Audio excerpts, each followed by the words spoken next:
Absolutely. All right, let's, one thing that comes with pizza, especially late at night, is studying for exams, and that means college, and college ain't cheap. Catherine Mars is a certified admissions advisor joining us on Memphis Morning News. Catherine, thank you for joining us here in Memphis. How are you?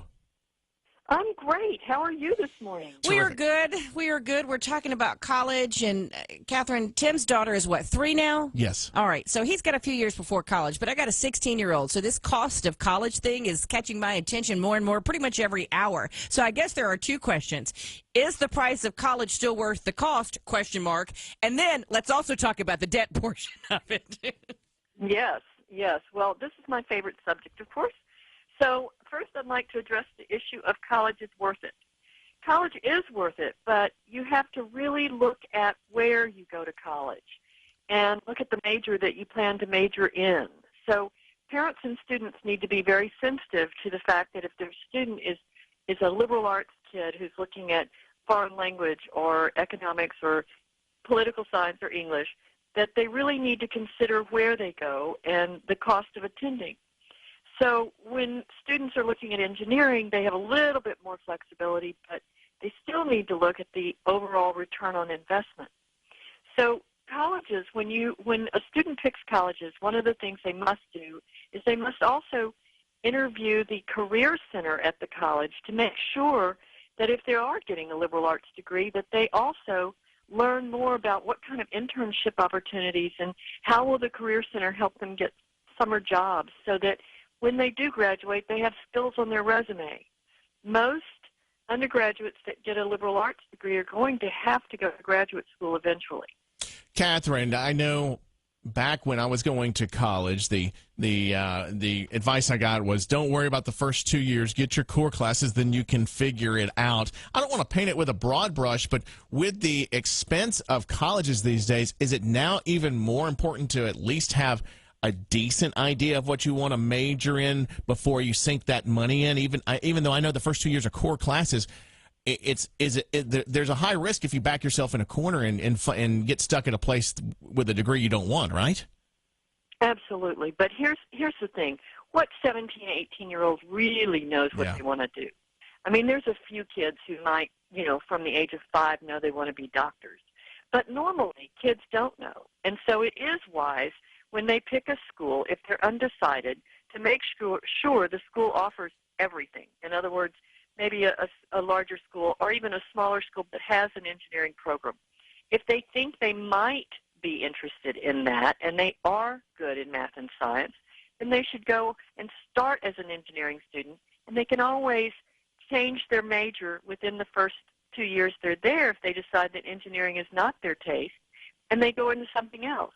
But that way they don't lose a lot. If they go to college and discover after the first year that they do want to be engineers, it's much harder to transfer into engineering than to transfer out of engineering.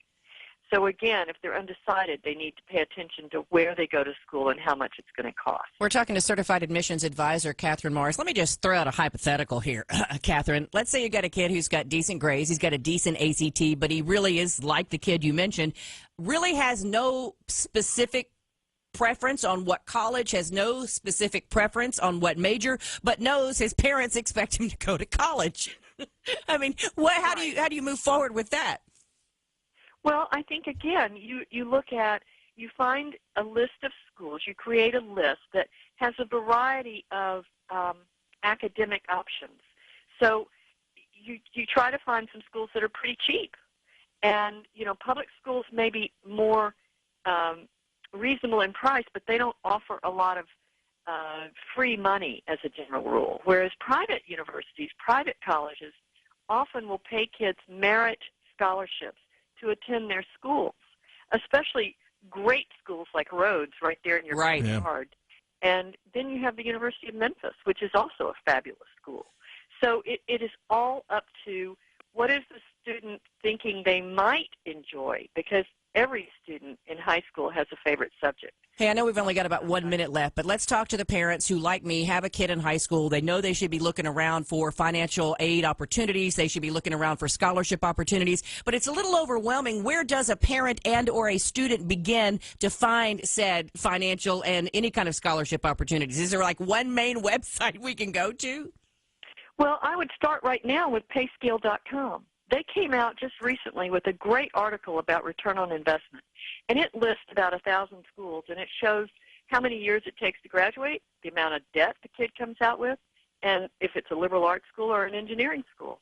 So I really do think that that would be a good start. And then there are great websites like scholarships.com and FastWeb, but the best scholarships are on the school's websites themselves. So go to the schools and go to their scholarship financial aid website. Look at any extra scholarships other than what's automatic when they apply.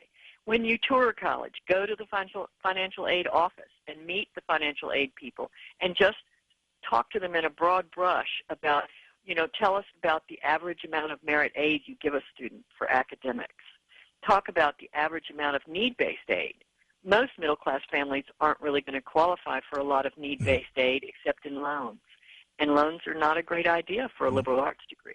Catherine Morris, thank you for joining us. So much information. Thank you. We appreciate it. You Thanks. bet. Wow, that was a... Have a great day. Thank you. That was a crash course right there, 7:52. You're going to have to remember all that for a good 12 years, 13 years. Yeah. I needed a little more, more soon. We rolled tape, 7:52 from the Wolf Chase Toyota Traffic Center. Here's Wendy.